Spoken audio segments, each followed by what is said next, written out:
Welcome back to the Savage Report. I'm Andy Savage. We are talking this half hour about the controversy surrounding the adoption of 2-year-old Veronica, who was taken from the couple trying to adopt her and given back to her biological father after he changed his mind about allowing the adoption to go through. Here to talk about adoption law and how complicated it can get are two of my colleague attorneys, adoption attorney Stephanie Brinkley and domestic litigator Joseph Serrato. Neither of them are involved directly in this case, but they're experts in the field, and that's why we brought them here today. Stephanie, we've heard a lot about the Indian Child Welfare Act in this case. What role did it actually play in the court's ruling to put Veronica back in the custody of her biological father? Well, because the court's final order is under seal and no one has seen it yet, I can only surmise that the fact that the media reports put a lot of emphasis on the fact that the Cherokee Nation got involved, as well as focusing on the birth father's Indian heritage, and also pointing out the heightened requirements of adopting a child who has that Indian heritage, that it played a significant role. Of course, the facts always control the cases, you know that, but without knowing the facts of the case, because the record is sealed, it's uncertain, but given the attention to the Indian Child Welfare Act, I think it's pretty significant.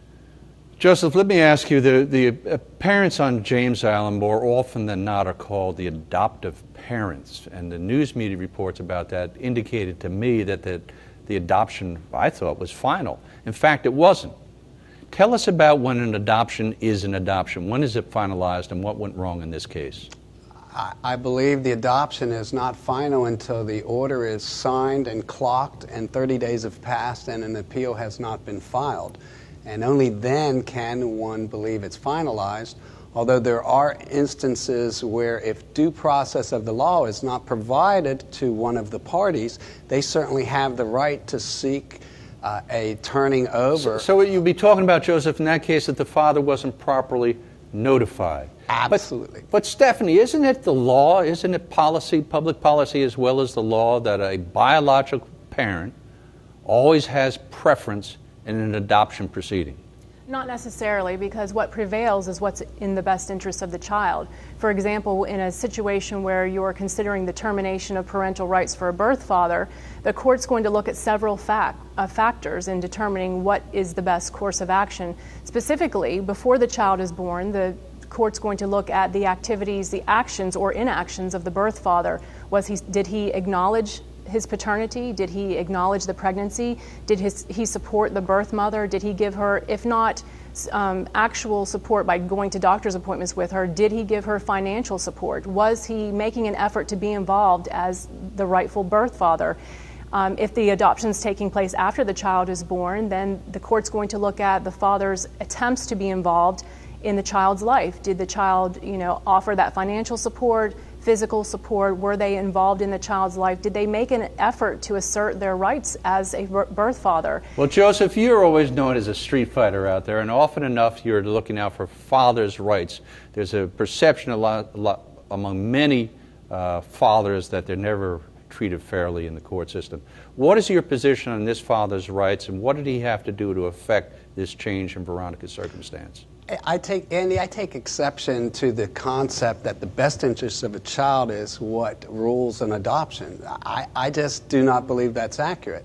What rules here is you have to terminate the parental rights of a parent before they can come for adoption, and either that happens by they consent to the relinquishment of their parental rights, in which case it goes forward as an agreement, if you will, that the parent who is giving up the adoption, their rights are terminated. Well, let me ask you, and if they're not done in the correct way, then due process of law has not occurred, and therefore it should be undone. Well, tell each one of you, tell me what makes a parent lose their parental rights. Isn't it the law that the presumption is they have the right? How do they lose the right? If I may, we have a statute in South Carolina that specifically lists 5 different ways that one can lose the parental rights, and what really is relevant are 2 of them.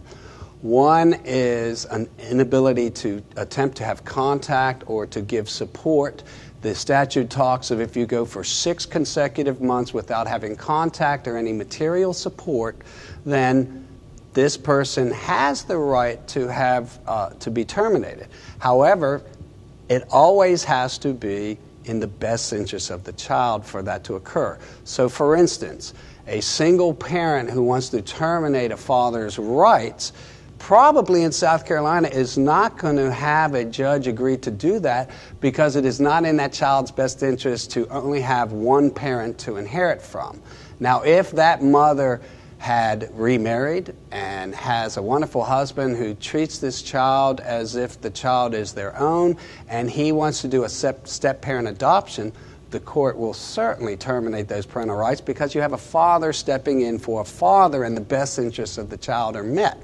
Another way that one can terminate is if you have a mental or substance abuse problem that cannot be resolved and you've tried. And none of those things, none of those examples apply in this case. Isn't that fair to say, Stephanie? I would agree with that. I agree with what Mr. Serrato is saying, but in this particular situation, before the child was born, before Veronica was born, her birth father was not involved, and I can only speak to what's been reported by the media, because the facts of the case have not been revealed. But before it was too late, he changed his mind and wanted to get re-involved. Well, he accepted service. It's my understanding he did accept service, and the adoption process was moving forward, but he did change his mind 4 months later. And that's the interesting point about the Indian Child Welfare Act, is that a birth father or birth mother under ICWA can revoke their consent for up to 2 years. They have a 2-year window, which is amazing to me, but they do. It's a 2-year window, and it seems like the birth father took advantage of that in this situation. Let me throw this out to both of you. Let's say there was no Indian bloodline in this case. What would have happened differently? I would need to know more facts, but let's say there was a father who had some contact with the mother during the pregnancy, who following the pregnancy didn't have any contact with the mother, and then 4 months later said, I want to get involved. Why would that person's rights be terminated? Let's take a mother who doesn't tell the father that she's pregnant, and she has a child, and a year later the father finds out he has a child. Should his rights be terminated because he doesn't know and he didn't participate? But supposing you have knowledge, Stephanie, that you have a child, your child is being born, you're aware of that during the pregnancy, the child is born, and you don't do anything. How long can you remain quiet before demanding your parental rights? The court's probably going to look at the reasonableness of your attempts to assert your rights. And let's just say hypothetically, you know that there's a pregnancy, you know that the child is more likely than not yours, the child is born. During this time you're not offering any, the birth father's not offering any support to the mother, and let's say that an adoption process starts 6 months after the child is born. It is more likely than not that a court under those circumstances is going to apply, well, it will. If there's no federal doctrine that's coming into play, the court's going to apply the factors in our statute, look to the activities, actions or inactions of the birth father, and more likely than not terminate his parental rights. Well, the both of you work in the very fabric of our society, and God bless you for the work that you do, but it's so complicated, and you're dealing with children, innocent children. What a tough road it is for the parents and everybody involved. Adoption attorneys Stephanie Brinkley and Joseph Serrato, thank you both for your expertise. For more on Veronica's case, you can go to saveveronica.org. You can also share your thoughts with us online at c2savagereport.com. But as we leave, legal fighting aside, we send our very best wishes to Veronica with the hopes and prayers that she leads a very long, happy, and healthy life. That's our program from now. I'm Andy Savage. From all of us at the Savage Report, thank you for joining us, and we'll see you next time.